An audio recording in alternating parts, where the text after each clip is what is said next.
Pengurus dan anggota Forum Meja Bekah FMB mengadakan buka puasa bersama dan santunan 30 anak yatim di Warung Kopi Solong Kulekaring, Banda Aceh. Acara tersebut mengusung tema silaturahmi Meja Bekah untuk Aceh yang lebih baik.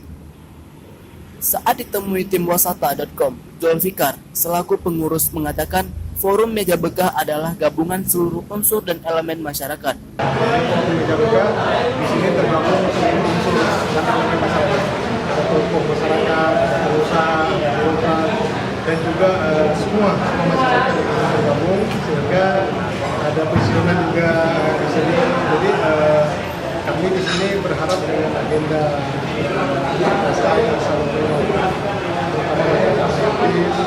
bagi sahabat-sahabat semua juga lebih mungkin demikian dari saya, Pak Hanan. Forum Meja Bekah ini siap menggalang bantuan dari semua kalangan, baik itu para pengurus anggota maupun simpatisan yang peduli. Dari Banda Aceh, Wasata TV melaporkan.